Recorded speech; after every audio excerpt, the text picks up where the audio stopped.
Morning guys, I'm Warren. Welcome po sa vlog ko.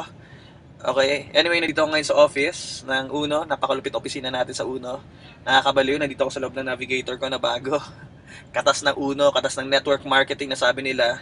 Na alam mo yun, na pangit ang networking. Oo nga, pangit. Nakasyam na kotse na ako. Ang dami ho ng leaders sa mga kotse. Sa buong Red Lions, congratulations sa mga bumili na ng kotse na. The best part kasi bakit ngayon, isa sa mga gusto ko i-share sa inyo kasi ako for me, kailangan talaga, importante talaga tinatawag na centering. Hindi pwedeng walang centering. Okay? Pag ang upline mo sinasabi sa inyo na hindi ka magsi-centering, hindi ka pupunta ng opisina, mali po yun. Kailangan everyday nasa opisina ka. Gusto mong yumaman Tama, mali. Kailangan mo matutunan, kailangan mo ma-adapt yung mga ginagawa namin. Kailangan yung excitement namin, kailangan makukuha mo. Kasi bakit sa negosyo natin, yun ang madali sa negosyo natin, kokopyahin mo na lang, pinapahirapan mo pa. Tama? Kokopya ka, uupo ka na lang sa opisina, makikinig ka na lang. Wala ka ibang gagawin, may magsasalita na. Maghahakot ka. 'Di ba? Ang ABC rule, yung tinuturo na ABC rule, makikita mo mismo sa office natin. Sa office, kung saan ka man, Luzon, Visayas, and Mindanao. All you have to do guys is mag-centering. Importante ang centering. Kasi ang negosyo natin is what we call network marketing. It's a game of duplication. 'Di ba?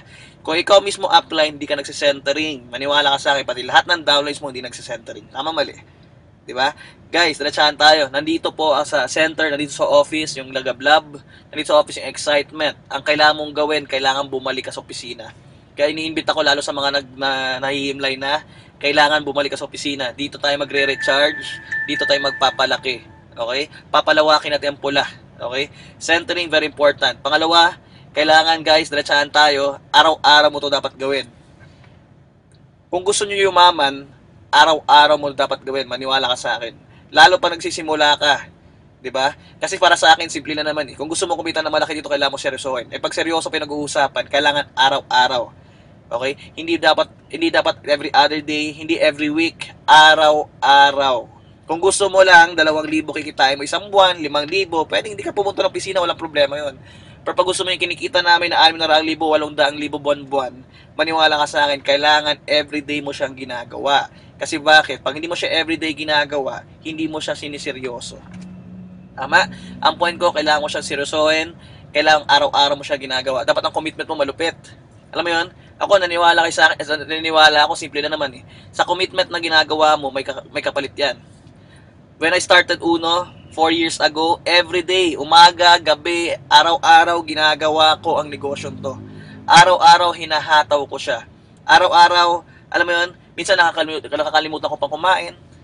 Minsan, alam mo yun, minsan humahataw ako, naglalatag ako, nagpe-present ako dito sa loob ng opisina na, alam mo yun, nakalimutan ko na kumain, hindi pa pala ako kumakain. Pero the best part no, kasi bakit? Lahat ng hirap may kapalit. Lahat ng hirap, maniwala sa akin, the long run time, may sarap na rin yun. Tama? So ngayon, okay lang, maghirap na tayo, hataw na tayo, sama-sama. Lalo sa mga grupo nandyan sa labas, pumasok ko sa opisina, hataw tayo, okay? Araw-araw mo siyang gawin. Tsaka pangatlo, mahalin nyo yung ginagawa nyo. Enjoyin nyo. Alam mo bakit ang iba nababurnout sa ginagawa natin? Kasi bakit? Simple lang. Kasi hindi nila i-enjoy yung ginagawa nila. Ako, ba't kami ginagawa namin ito araw-araw? Kasi nag-e-enjoy kami. Ayaw ko pumayag na wala akong makausap kasi hindi ako nag-e-enjoy pag wala akong kinakausap. Nakakabore kaya. Tama, mali. 'Di ba?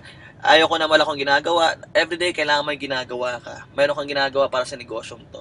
Meron kang ginagawa para sa future mo. Buti na kamo nga, alam na natin paano gawin ang pangarap natin Paano natin makuha ang pangarap natin through Uno Ang iba nga dyan sa labas, hindi nila alam Samantalang ikaw, alam mo na. Trabahuin mo na lang. Hatawin mo siya, seryosohin mo siya, everyday mo kailangan gawin, centering lagi.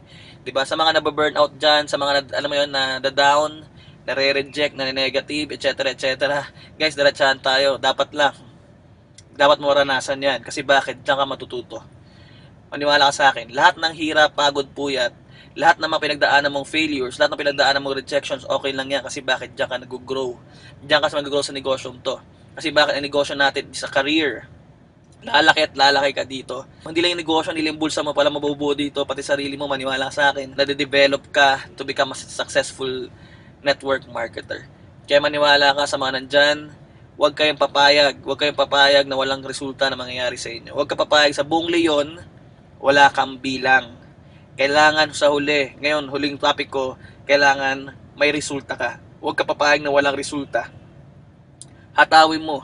Ako naniniwala ako, sa lahat ng ginagawa mo araw-araw sa negosyo to, darating pa nung magkakaresulta ka. Ikaw mismo magkakaresulta ka. Di ba? So, kailangan mo siyang bayaran. Pay the price. Pay the price. Sa mali yun na nandyan, guys, congratulations. Okay? Nandito tayo sa pinakamagandang negosyo. Hatawin na lang natin. Dahil sa pinakamagandang grupo, sa pinakamalinis na grupo, pinakamalupit na grupo, kailangan na lang natin, hatawin na lang natin. Okay ba? So, guys, commitment, araw-araw sa negosyo, araw-araw dito dapat, araw-araw mo siya gagawin. Okay? Pangatlo, seryosohin mo. Ang pangapat, huwag kang papayag na walang resulta. Okay? See you next time. Okay? Next vlog ulit. Power. Good morning and God bless.